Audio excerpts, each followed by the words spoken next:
안녕하세요. 불꽃 싸다구입니다. 구독, 좋아요, 알람 설정까지 부탁드리겠습니다. 그럼 오늘의 사연 바로 시작하겠습니다.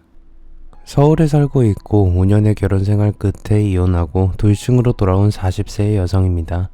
결혼한 부부가 이혼을 하는 가장 큰 이유는 배우자의 외도 같은 부부간의 문제일 겁니다. 그 다음은 돈과 관련된 경제적인 문제일 거라고 생각해요. 하지만 저는 전혀 다른 이유로 남편과 헤어지게 되었어요. 일종의 시댁과의 갈등이었는데 출발점이 고부 갈등처럼 시어머니의 구박을 못 견뎌서가 아니었습니다. 바로 저를 자기 발 뒤꿈치에 때만도 못하게 여기면서 무시하고 종처럼 부렸던 큰동서가 제 가정이 깨지게 만든 가장 큰 원인이었어요. 동서는 자기보다 못 배웠고 돈이 없는 저를 깔보고 하찮게 여기더니 나중에는 저를 못 잡아먹어서 안달을 하면서 저를 쫓아내기 위해서 인간 이하의 더러운 수작까지 부렸습니다. 제가 사소한 실수 하나만 해도 트집을 잡았고 제가 하지도 않은 일을 뒤집어 씌워서 시어머니 눈밖에 나도록 만들었어요. 동서의 모함으로 저는 시댁에서 점점 고립이 되어갔고 남편과의 사이도 멀어지면서 돌이킬 수 없을 정도로 틀어지게 되었습니다. 동서가 그렇게 저를 미워하고 증오했던 건 오래전에 있었던 그녀와 저의 악연 때문이었습니다.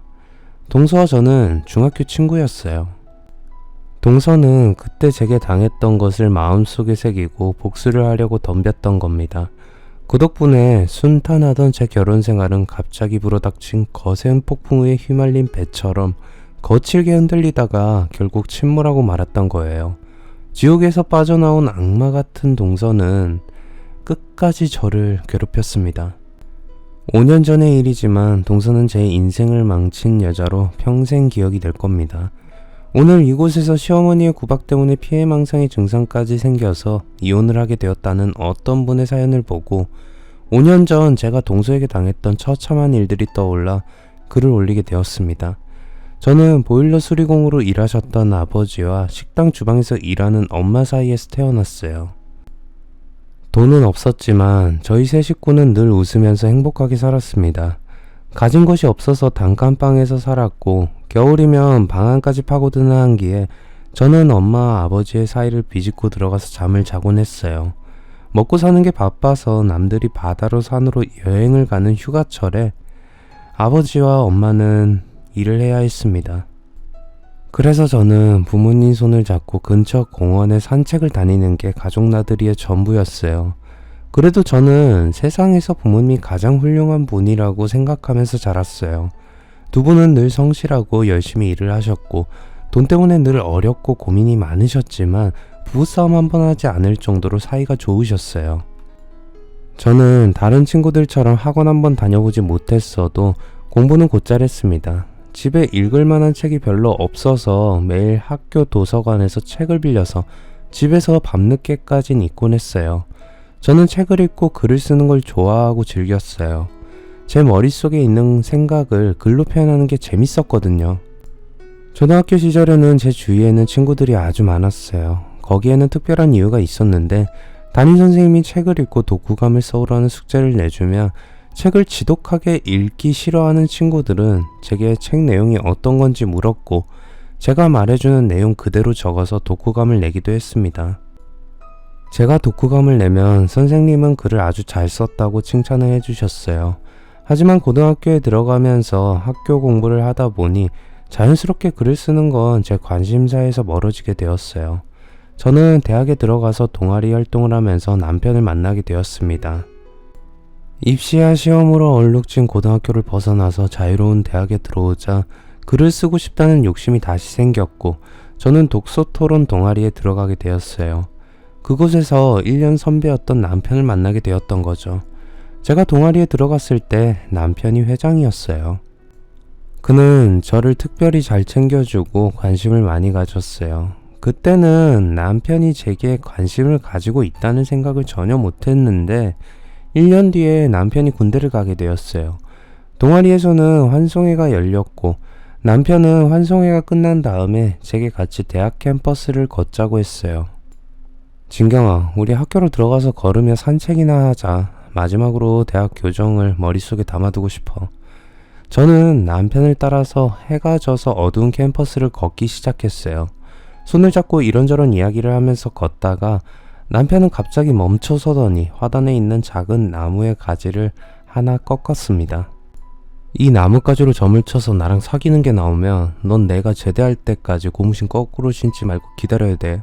알았지? 뭐? 아니 선배 우리가 사귀기라도 했어? 무조건 선배를 기다리라니 그런 억지가 어디 있어.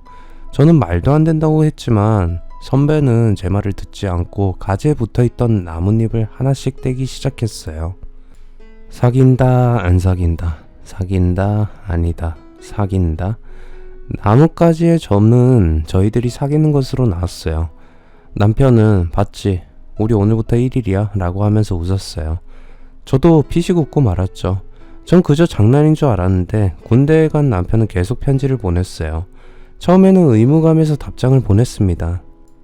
그러다 언젠가부턴가 남편의 편지나 연락을 기다리게 되었어요. 연애를 시작하자마자 군대를 가버린 남편과 저는 편지를 통해서 서로에 대한 애정을 확인했고 그리움을 쌓아가게 되었어요.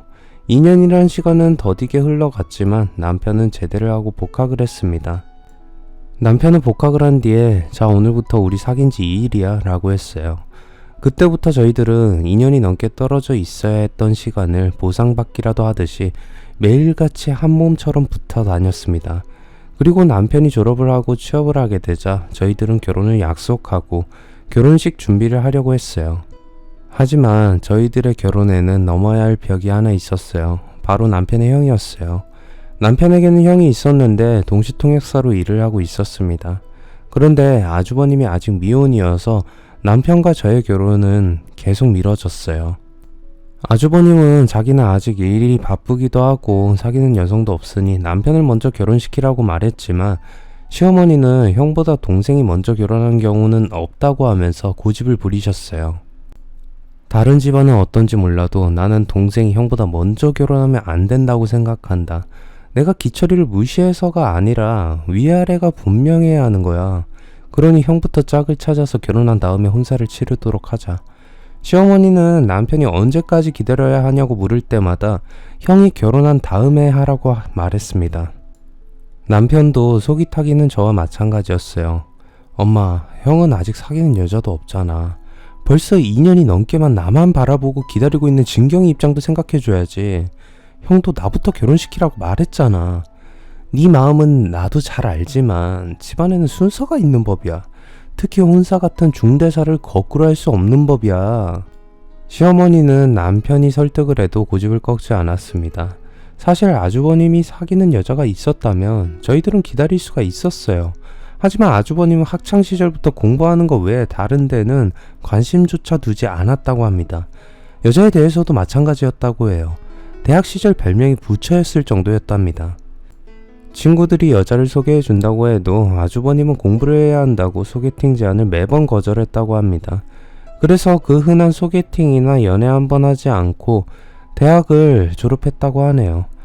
언제가 될지 모르지만 형부터 먼저 장가를 가야 한다고 우기는 시어머니 때문에 저희들은 기약 없이 기다리다가 또 한 해를 넘기고 말았습니다. 가만히 지켜보기만 하던 제 친정엄마는 더 미루다가는 만을 넘기겠다는 생각이 들어서 시어머니를 따로 만나서 강하게 형도 중요하지만 이러다가는 살아서 딸이 결혼하는 걸 보지도 못하겠다고 압박을 했다고 합니다. 안 싸돈, 이러다가 제가 살아서 딸이 결혼하는 거 보지도 못하겠네요. 기다릴 만큼 기다렸잖아요. 이제는 둘이 같이 살도록 맺어줍시다. 네, 안 싸돈 말씀이 다 맞아요. 하지만 집안 중대사를 거꾸로 할 수는 없는 일이에요. 기철이 형도 말은 자기는 상관없다고 하지만 막상 동생이 먼저 결혼해버리면 속으로는 얼마나 섭섭하겠어요. 올해까지만 기다려주세요. 안 돼요. 저도 진경이도 기다릴 만큼 기다렸다고 생각해요. 다음 달 중으로 날 잡아서 결혼시켜요. 만약 안 그러면 우리 혼사는 없었던 걸로 해요. 네? 아니 사돈 그게 무슨 말씀이세요? 파혼을 하다니요. 그건 안 돼요. 시어머니는 엄마에게 조금만 더 기다려달라고 부탁을 했지만 엄마는 한번 마음을 먹은 이상 고집을 꺾지 않으셨어요. 엄마가 파혼을 불사하겠다고 강하게 나가자 시어머니가 손을 들고 항복하셨습니다. 시어머니가 친정엄마의 최후 통첩에 고집을 꺾은 후에야 저희들은 겨우 결혼식을 올리게 되었습니다. 그리고 아주버님은 저희들의 결혼식 때 미국으로 출장을 가게 되어서 결혼식에는 참석 못하셨어요. 그는 거의 1년의 절반은 미국이나 유럽으로 출장을 가서 국제회의나 포럼 같은 크고 작은 국제적인 행사에 동시통역을 하곤 했어요. 그래서 남편과 저는 다른 커플들과는 달리 8년이란 긴 시간 동안 연애를 하고 결혼을 하게 되었던 겁니다. 결혼한 다음에 애가 잘 생기지 않는다는 것 말고는 별 다른 문제가 없이 2년간 지냈습니다. 저희들은 2년 동안 신혼을 즐기기로 하고 2년 뒤에 애를 가지기로 했어요. 그렇게 달콤하고 꿈같은 시간을 보낸 다음에 애를 가지려고 했지만 이상하게 임신이 잘 되지 않았습니다. 산부인과에서도 검사도 받아보았지만 의사는 아무 이상이 없다고 했어요. 다만 요즘은 스트레스 같은 심리적인 문제로 애가 잘 들어서지 않는 경우도 많으니 너무 조급하게 생각하지 말고 마음을 편안하게 가지라고 했어요. 그리고 얼마 후에 아주 깜짝 놀랄 만한 일이 생겼습니다. 아주버님이 미국에서 동서를 데리고 귀국을 한 겁니다. 동서는 미국의 대학을 졸업하고 펀드 매니저로 활동하고 있다고 했습니다. 동서는 고등학교 때 미국으로 이민을 갔다고 했어요. 그래서 결혼한 뒤에도 아주버님처럼 1년 중 절반 이상을 미국에서 살게 될 거라고 했어요. 아주버님은 동서를 미국 출장 중에 만나게 되었다고 했어요. 그리고 2년이 넘게 미국에 갈 때마다 만나서 연애를 하고 있었는데 집에는 비밀로 해서 저와 남편은 물론 시어머니도 아주버님에게 애인이 있다는 사실을 까맣게 몰랐던 겁니다. 저는 동서를 처음 볼 때부터 분명히 어디에선가 본낯이 익은 얼굴인데 어디에서 봤는지 기억이 잘 나지 않았어요. 그런데 동서는 저를 기억하고 있었어요. 시어머니 생신이 되어서 가족들이 시댁에 모여서 식사를 할 때 동서가 주방으로 들어오더니 자기를 모르겠냐고 제게 물었어요. 준경아, 나 모르겠어? 나 은미야, 정은미. 동서는 미국에서 쓰는 헬렌 정이라는 이름으로 불러주기를 원했어요. 그래서 저는 동서의 본명이 무엇인지 몰랐는데 동서가 본명을 말해주자 그제서야 전 동서와 제가 중학교 친구였다는 걸 알게 되었어요. 중학교 시절 동서와 저는 그다지 친하지도 않았고 지금 동서는 얼굴도 성형을 해서 제가 못 알아봤던 겁니다. 아, 너 은미구나. 그래, 이제 기억이 나. 정말 오랜만이다. 세상 좁다더니 우리가 이렇게 다시 만나게 되네? 그래, 살아있으니까 만나게 되는구나. 앞으로 우리 잘 지내보자. 나도 진경이 너랑 잘 지내고 싶어. 그런데 우리가 잘 지내려면 네가 나한테 잘해야 될 거야. 안 그러면 우리 좋은 관계로 지내기는 힘들어질 거야. 동서는 느낌이 야릇한 말을 했어요. 저는 서로 신경 써서 잘하면 될 거라고 했지만 동서는 너 예전이나 지금이나 말귀를 못 알아듣는 건 여전하구나. 내가 뭐라고 했어? 네가 나한테 잘해야 우리 관계가 좋아진다고. 앞으로 내 말을 고분고분 잘 따라. 안 그러면 아주 후회하게 될 테니까. 그 말을 하는 동서의 눈빛을 보는 순간 저는 섬뜩한 느낌이 들었어요. 동서는 제게 가시돋친 말을 하면서 불꽃이 튀는 눈빛으로 저를 노려보고 있었어요. 저는 동서가 20년이 넘게 지나서 만난 중학교 친구인 제게 왜 이러는지 알 수가 없었습니다. 아무리 생각해도 제가 동서와 원수질 만한 일은 없었는데 동서는 저를 미워하고 있었어요. 그리고 동서의 갑질은 현실로 나타났습니다. 시어머니는 부유한 재미교포 사업가의 딸이자 잘나가는 펀드 매니저로 활동하는 커리어 우먼인 동서에게 꼼짝을 못하셨어요. 시어머니는 동서를 상점 모시듯이 했습니다. 뭐든지 동서의 말만 들었어요. 동서가 하는 말은 팥으로 매주를 쓴다고 해도 믿었고 제가 하는 말은 하나도 귀담아 듣지 않으셨습니다. 그리고 동서는 사사건건 저를 걸고 넘어지면서 시어머니 눈밖에 나도록 만들었어요. 하다못해 명절이 되어서 선물이나 용돈을 드려도 시어머니는 제가 준비한 선물은 쳐다보지도 않으셨고 동서가 준비한 선물은 아무리 하찮은 것이라도 입에 기에 걸릴 정도로 웃으면서 좋아하라 했어요. 어머니, 이번에 미국 출장을 다녀오면서 하나 사온 거예요. 마음에 드실지 모르겠네요. 동서는 시어머니에게 고급 향수와 화장품 세트를 선물했는데 시어머니는 입이 떡 벌어져서 감탄을 했어요. 아이고, 얘 너는 정말 내 속마음에 들어갔다 나온 것 같다. 어떻게 내 취향을 이렇게 잘 알고 있니? 너무 고맙다. 시어머니는 별것도 아닌 화장품 세트에 아이처럼 좋아했어요. 제가 최고급 한우 세트나 비싼 가방을 사드려도 표정 하나 바꾸지 않던 때하고는 너무 차이가 났어요. 역시 윗물과 아랫물은 다른 법이야. 같은 나이라도 큰 동서는 시어머니 섬길 줄 아는데 작은 애는 영 눈치도 없고 뭐 하나 제대로 하는 게 없으니.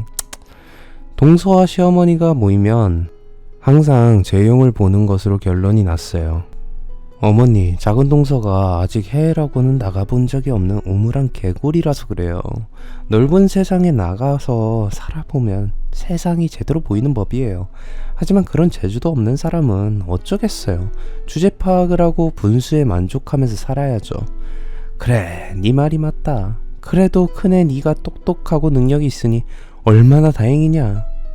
시어머니와 동서는 손발이 잘 맞는 콤비처럼 저를 험담하고 비웃어댔어요. 저는 그런 말을 들을 때마다 못 들은 척하면서 딴청을 피웠는데 한두 번도 아니고 이런 일이 되풀이되자 저도 짜증이 나기 시작했어요.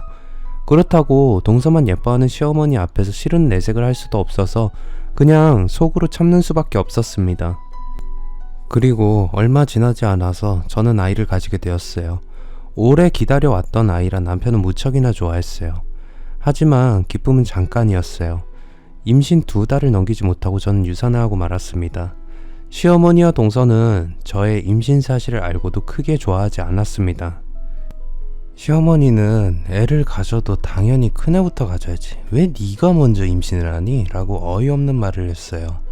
동서는 한술 더 떠서 가진 것도 별로 없으면서 애를 덜컥 낳으면 어떻게 키우려고 그래? 참 생각이 없네. 라고 하면서 비웃었어요. 시어머니와 동서의 이런 몰상식한 태도는 전부 마음의 상처가 되어서 제게 돌아왔어요. 시어머니는 동서에게 어서 애를 가지라고 말하면서 애가 잘 들어서는 한약까지 비싼 돈을 들여 지어서 동서에게 먹였습니다. 그러면서 애를 가진 저는 쳐다보지도 않으셨어요. 유산을 하고 산부인과에서 진찰을 받을 때 의사는 유산의 원인이 스트레스 때문일 거라고 했어요. 저는 스트레스의 원인이 무엇인지 잘 알고 있었지만 말할 수는 없었어요. 제가 유산을 하고 시름에 잠겨 있을 때 동서도 임신을 하게 되었습니다. 그러자 시어머니는 저한테 애를 가진 동서의 집으로 출퇴근하면서 수발을 들어주라는 기가 막힌 지시를 내렸습니다. 전 어이가 없었지만 시어머니의 말을 따라야 했어요. 애를 잃은 저한테 임산부의 시중을 들어주라니 기가 막힐 노릇이었습니다. 동서는 기고만장해서 저를 몸종처럼 부리면서 거칠게 대했어요.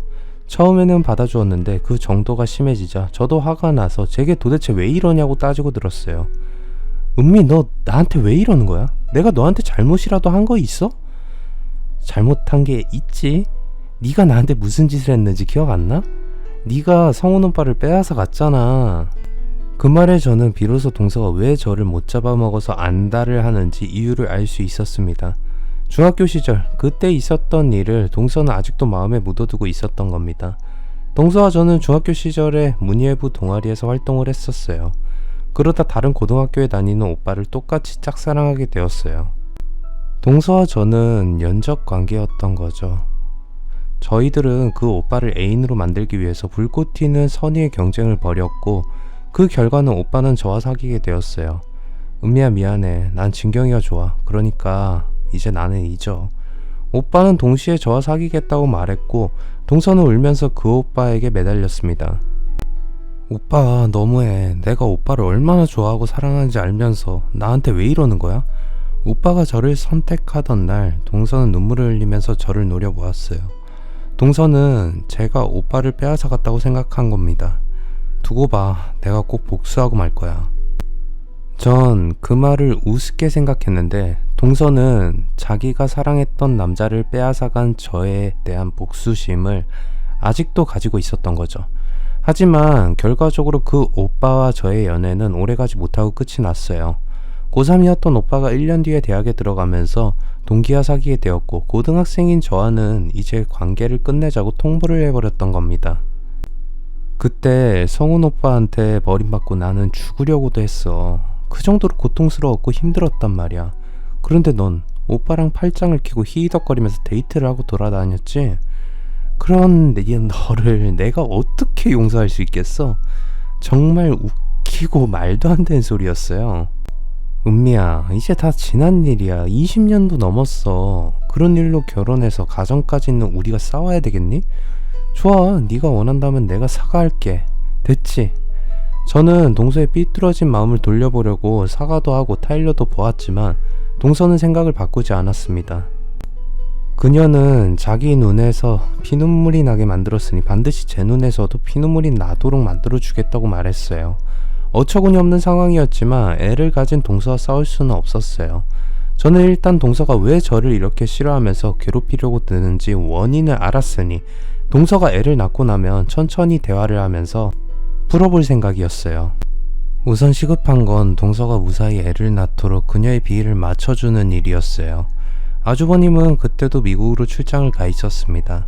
그러니 배가 점점 불러오는 동서를 곁에서 돌봐줄 사람은 저밖에 없었어요.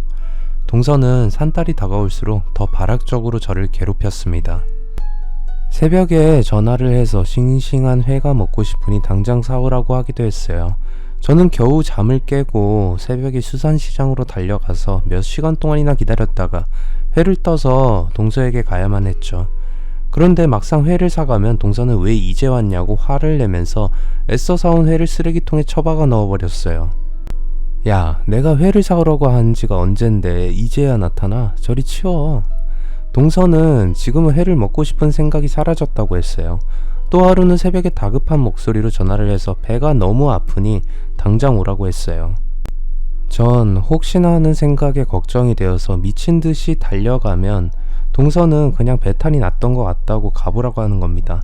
정말 화가 나서 성질대로 하면 그녀의 머리채를 뽑아버리고 싶었지만 무조건 제가 참아야만 했어요.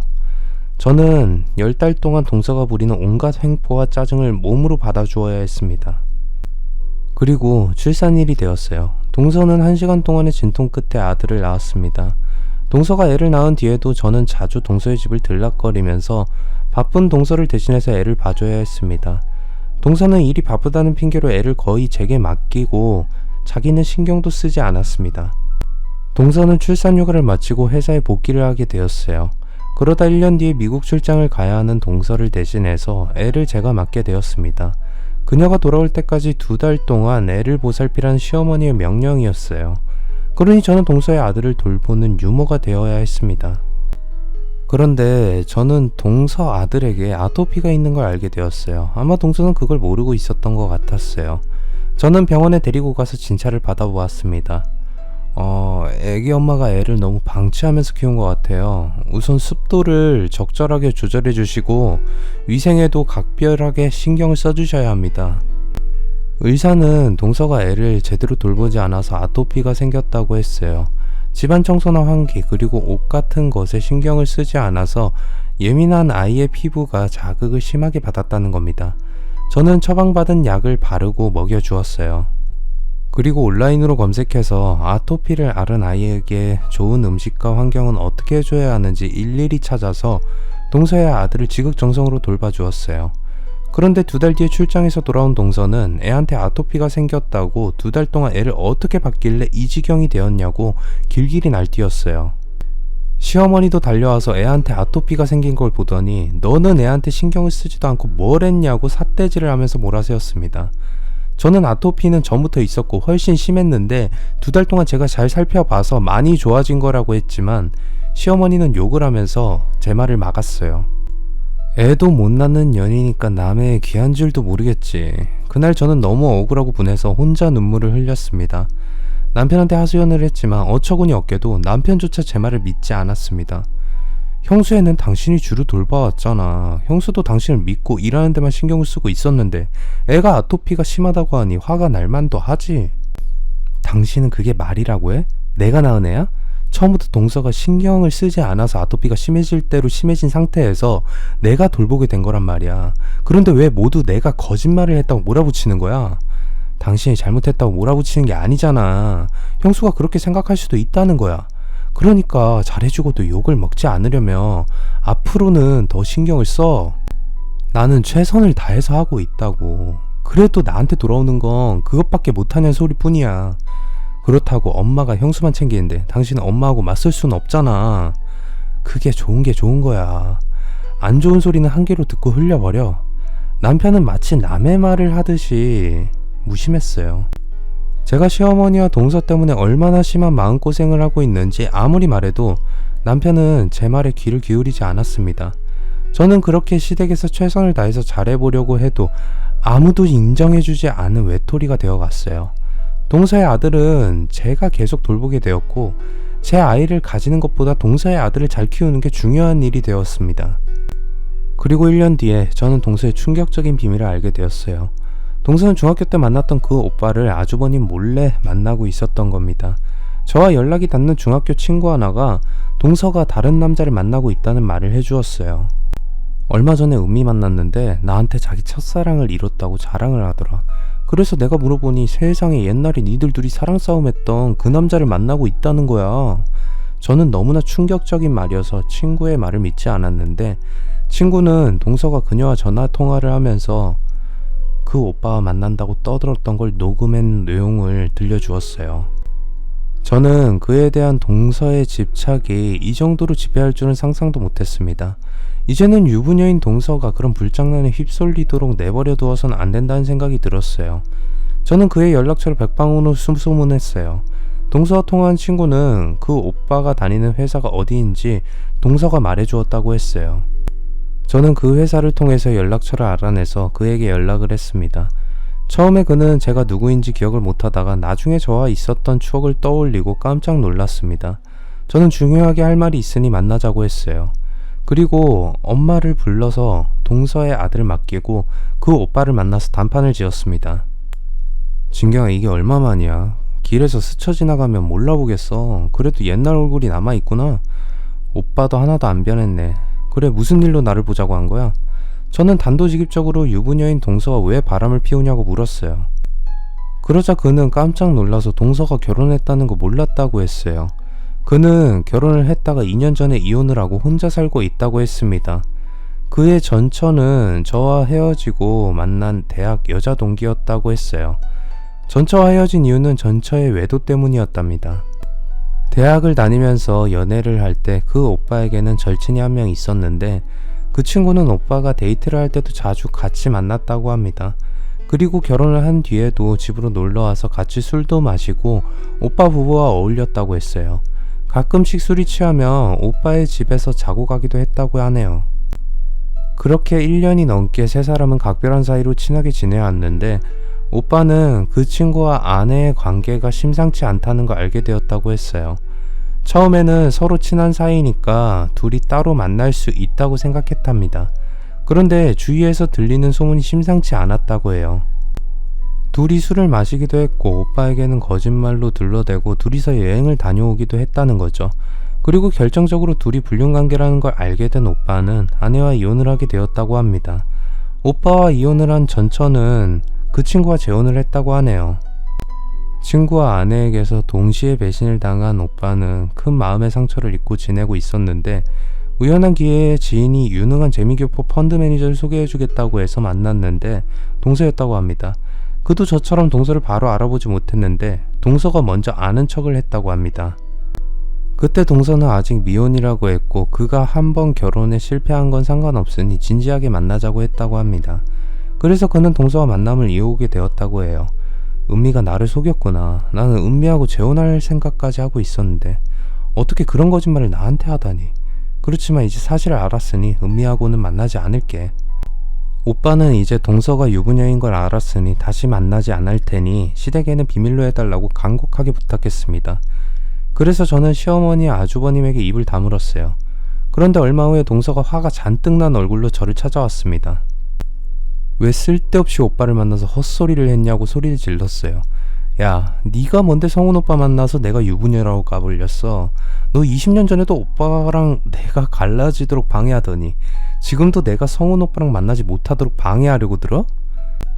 은미야, 정신 차려. 너 이제 가정과 자식 있는 유부녀란 말이야. 너 지금 남편 몰래 바람을 피우고 있다고. 그게 어때서? 내가 좋아하는 남자 만나겠다는데 네가 왜 끼어들어?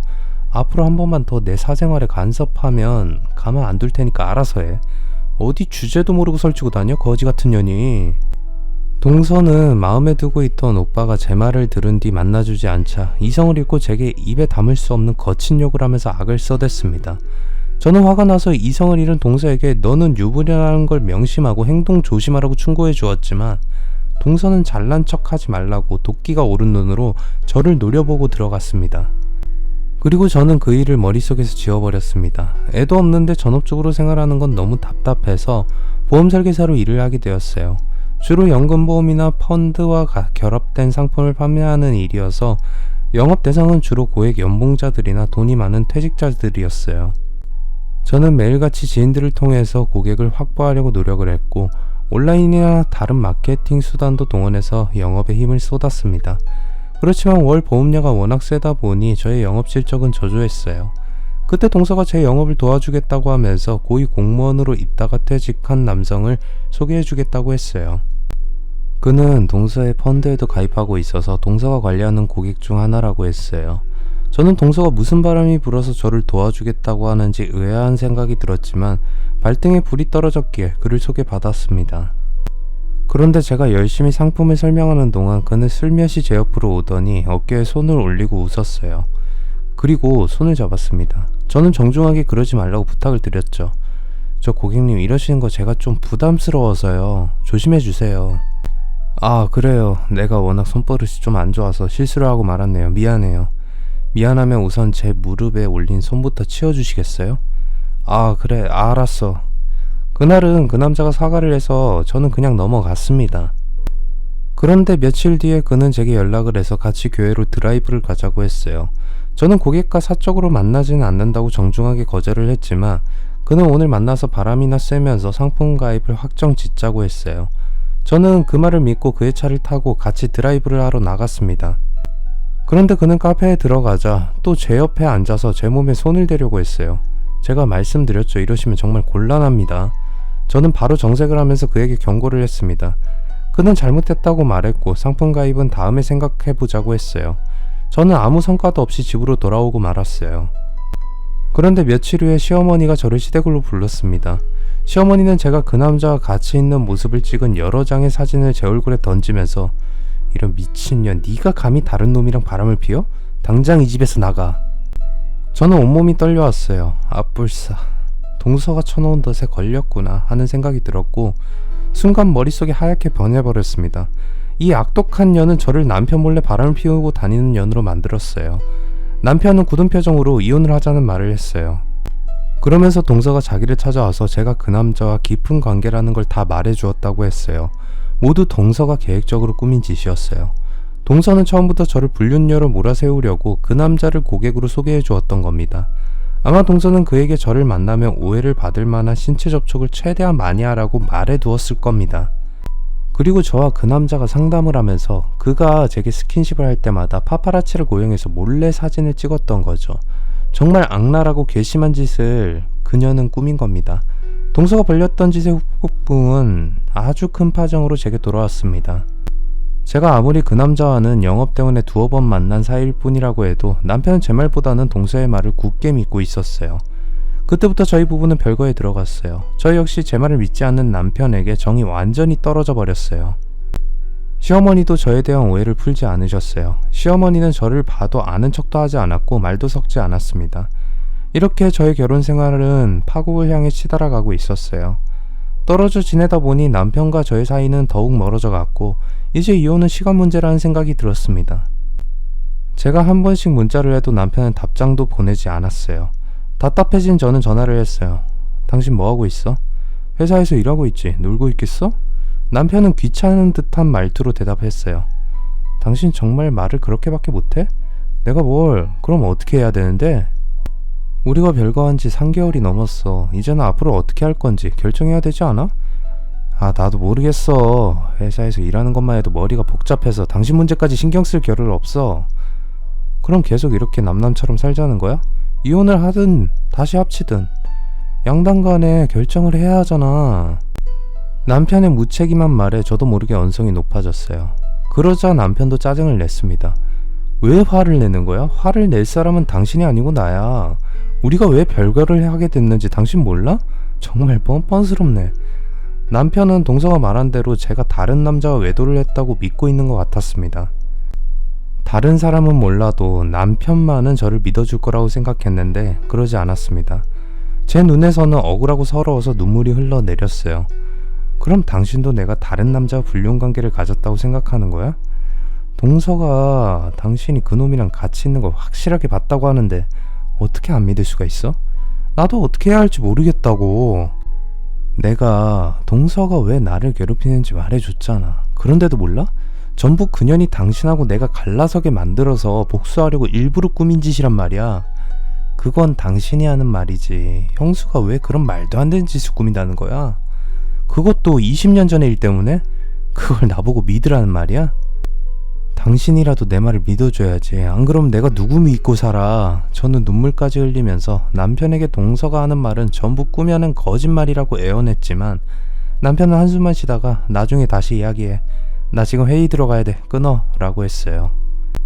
저는 남편과 몇 번 더 대화를 해보려고 시도했지만 남편은 저희들의 관계를 어떻게 할 건지 결정하자고 할 때마다 피하기만 했습니다. 그렇게 답답한 시간이 흘러가고 있을 때 저는 뜻밖의 사실을 알게 되었어요. 동서가 그 오빠와 다시 만나기 시작했다는 걸 알게 되었던 거죠. 그냥 다시 만나는 게 아니라 아예 살림을 차려서 몰래 동거를 하고 있었던 겁니다. 그 사실의 제보자 역시 일전에 동서가 오빠를 만난다고 제게 알려주었던 친구였어요. 그 친구는 제게 연락을 해서 동서가 이혼을 한 게 맞냐고 물었어요. 제가 무슨 말도 안 되는 소리냐고 했더니 친구는 그럴 줄 알았다고 하면서 경악스러운 사실을 알려주었습니다. 진경아, 은민년 정말 미친 거 아니냐? 그 오빠라는 남자하고 이제 동거를 하고 있더라. 그러면서 나한테는 자기는 이혼했다고 거짓말을 치더라니까? 근데 그 오빠라는 남자는 은미가 이혼한 줄 알고 있더라고. 너 아니었으면 나도 은민년한테 감쪽같이 속을 뻔했네. 동서는 대담하게도 친구를 오빠와 동거하고 있는 집으로 불렀다고 해요. 같이 술을 마시면서 어떻게 된 일이냐고 묻는 친구에게 동서는 나 얼마 전에 이혼했어. 그리고 성훈 오빠랑 합친 거야. 이제 곧 정식으로 결혼식도 올릴 생각이야. 친구는 동서의 말에 반신반의하면서 확인을 하려고 제게 전화를 했던 겁니다. 저는 동서가 제정신이 아니라는 생각이 들었어요. 뭔가 정신적인 문제가 있는 게 분명하다는 생각이 들었어요. 그러지 않고서야 어떻게 멀쩡한 남편하고 이혼했다고 거짓말을 해서 동거남을 속이고 같이 살림을 차릴 수가 있는지 이해가 되지 않았어요. 동서는 아주버님이 미국으로 출장을 가면 동서는 자기도 해외 출장을 간다는 핑계를 대고 시어머니에게 아들을 맡기고 그 오빠와 같이 살았던 겁니다. 일단 저는 남편과의 문제부터 처리해야 했습니다. 남편과의 관계를 정리하는 문제를 더 이상 미룰 수 없다는 판단이 들었어요. 남편을 만나서 합의 이혼을 하자고 말했습니다. 당신하고 시어머니까지 내가 하는 말은 하나도 믿지 않고 동서가 하는 말도 안 되는 소리에 현혹이 돼서 나를 바람난 여자로 몰아붙이니 나도 지쳤어. 당신하고 이런 식으로 계속 사는 거 의미 없다고 생각해. 앞으로 남은 인생을 위해서라도 우리 여기서 끝내자. 남편은 덤덤한 표정이었어요. 제가 이런 말을 할 거라고 이미 예상하고 있었던 거예요. 그럼 당신은 이혼하잔 말이야? 그래, 당신도 그러기를 바라잖아. 난 잘 모르겠어. 당신이 아니라고 하니 난 당신이 결백하다고 믿고 싶어. 하지만 엄마가 워낙 당신을 싫어하니 나도 어쩔 도리가 없네. 결혼이란 게 둘만 서로 이해하고 사랑한다고 되는 게 아니잖아. 난 당신도 중요하지만 집안이 평화로운 게 더 중요해. 그러니까 나만 이 집에서 사라지면 모든 게 해결되는 거야. 저는 가지고 온 이혼 서류를 남편에게 내밀었습니다. 이혼이라는 게 말은 하기 쉬운데 막상 이혼 서류를 보면 아무리 원수 같은 부부라고 갈라서는 게 망설여지는 법입니다. 남편은 천천히 이혼 서류를 훑어보더니 그것들을 챙기고 자리에서 일어섰어요. 그리고 며칠 뒤에 남편은 제게 사인을 한 서류들을 주었습니다. 저는 그 서류들을 가정법원에 제출을 했고 몇 가지 절차를 거친 다음에 남편과 남남이 되었어요. 최종적으로 모든 절차를 마치고 법원을 나오는 제 머릿속에는 남편을 만나서 연애를 하던 시절이 떠올랐습니다. 군입대 전날 나뭇잎이 맺어준 인연으로 만나서 8년간 긴 연애를 한 끝에 결혼을 했지만 서로 남남이 되어서 갈라서는 건 한 달이 채 걸리지 않았습니다. 그리고 저는 시어머니를 만나서 동서가 다른 남자와 동거를 하고 있으니 찾아가 보라고 주소를 알려주었어요. 하지만 시어머니는 코웃음을 치셨어요. 이거 아주 웃기는 년이네. 네가 바람을 피우니까 큰애도 바람이 난 줄 아는 모양이구나. 정신 차려. 저는 시어머니가 제 말을 믿지 않을 거라고 생각하고 있었기에 동서가 동거남과 같이 있는 모습을 찍은 사진을 시어머니에게 보여주었어요. 그러자 시어머니의 표정이 달라졌어요. 저는 비정상적으로 첫사랑에 집착하면서 바람을 피우는 동서에 대한 처리는 시어머니에게 맡기고 시댁과의 모든 인연을 끊어버렸습니다. 남편과 갈라서가 얼마 뒤에 들은 말로는 시어머니는 동서가 동건남과 같이 사는 집을 찾아가서 완전히 뒤엎어버렸다고 합니다. 이런 미친년 같으니. 나는 너를 믿었는데 감히 네가 이런 더러운 짓을 하고 있어? 네가 인간이냐? 오늘 너 죽고 나 죽자. 동서는 시어머니에게 머리채를 잡혀서 창피를 톡톡하게 당했고 회사에도 소문이 나서 직장도 잃게 되었다고 합니다. 아주버님은 출장에서 돌아오자 이혼소송을 했고 동서는 직장과 남편을 잃고 위자료까지 물어주고 아들만 데리고 쓸쓸하게 미국으로 돌아가는 신세가 되었다고 해요. 동서가 미국으로 돌아간 뒤에 남편과 시어머니는 제게 그동안 오해를 했다고 하면서 잘못을 빌었습니다. 얘야, 내가 잘못했다. 그 미친년 말만 믿고 너를 구박하고 못살게 굴었으니 내가 입이 10개라도 할 말이 없다. 염치 없는 말이지만 제발 용서해다오. 미안하다. 저는 너무 늦은 시어머니의 사과를 받아주었지만 이제 와서 그런 게 무슨 의미가 있나 허탈해졌어요. 제 마음속에는 절대 지울 수 없는 깊은 상처가 응어리로 남아있었기 때문이었죠. 남편은 제 손을 잡고 다시 재결합하자고 했어요. 여보, 내가 오해를 했어. 당신한테는 정말 미안해. 우리가 좀 더 깊이 대화를 했으면 이런 일은 없었을 텐데 전부 내 잘못이야. 우리 모든 걸 잊고 다시 시작해보자. 남편은 깊이 반성하면서 사과를 하고 재결합을 주장했지만 저는 딱 잘라서 거절했어요. 깨진 그릇은 어떻게든 다시 붙일 수 있지만 애정과 사랑이 말라버린 부부 사이는 절대 다시 합쳐질 수 없다고 생각했기 때문입니다. 한번 결혼에 실패하고 혼자가 되어보니 결혼을 해서 좋은 점과 혼자 살아서 좋은 점 모두 알게 되었어요. 결혼을 해서 좋은 점은 결혼에 대한 막연한 장밋빛 환상을 확실하게 깨버릴 수 있다는 것이고 혼자 살아서 좋은 점은 다시 결혼을 할 수 있다는 기대가 생기는 것이라고 생각합니다. 저는 다시 찾아올 인연을 기다리면서 오늘도 열심히 살아가고 있습니다. 긴 글 읽어주셔서 감사합니다. 구독, 좋아요, 알람 설정 부탁드립니다.